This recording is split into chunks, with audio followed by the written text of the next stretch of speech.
My name's Suzanne. I'm 52 years old. I've got 4 adult children, married, 2 dogs, and for work I work within marketing communications, so I have my own business, but I also teach at a local university teaching undergraduate and postgraduate marketing.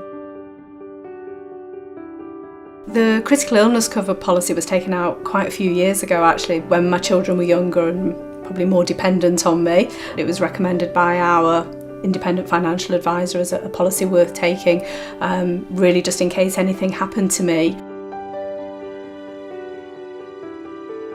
I was diagnosed in May 2014 with breast cancer.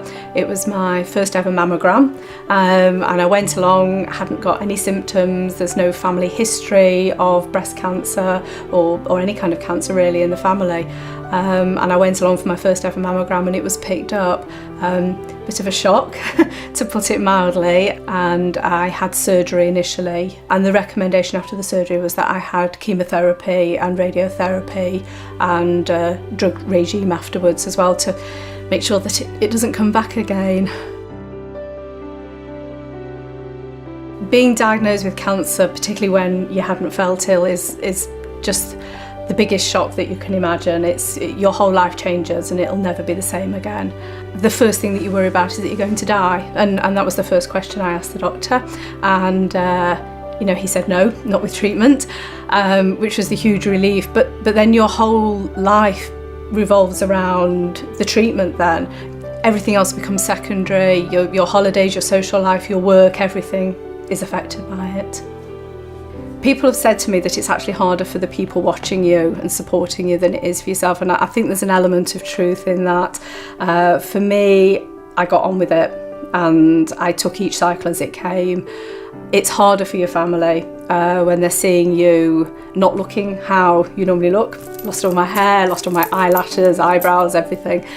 It's hard for them. It's hard when you don't have the energy to do the things you used to enjoy doing. I used to run a lot and train, a lot of fitness, and sometimes just getting dressed was all I could achieve that day. You feel sick, you feel horrible, and you don't feel like you anymore, and that's hard on your family, it's hard on the people who care about you. At times you think you're never going to get better, but you do. Your hair grows back, you get your life back again, and it is you, but sometimes it's a different flavour of you. To start with, I couldn't work for 6 months, and obviously the money then helped in terms of relieving some of the pressure of bills coming in, and it allowed me just to stay at home and deal with the treatment that I was going through and get better. But then I also wanted to use the money for some good things as well. So I went away at New Year with my husband and we went on a Caribbean cruise for the first time, and that was really lovely because I booked it when I was having my treatment and it gave me something really lovely to look forward to, and I knew that when I went away on that cruise all the horrible part of my treatment was finished.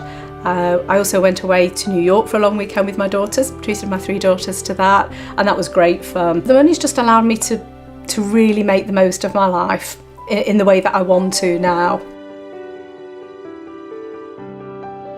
Claiming on the policy was quite simply the easiest part of everything I went through last year. It was great. It was a telephone interview.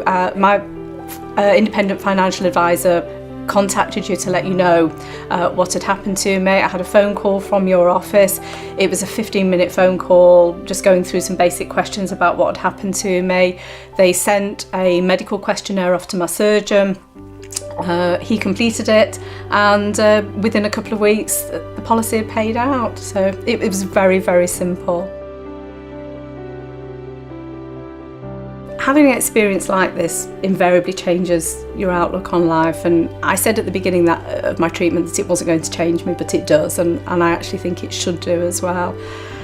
In terms of how my life is now, I don't sweat the small stuff. I kind of get a bit more perspective about what's important and what's not. You make plans. Those plans might not always turn out quite how you hoped they would or thought you would, but it's really about enjoying each day and making the most of it when you're well and when you've got people around you that mean something to you.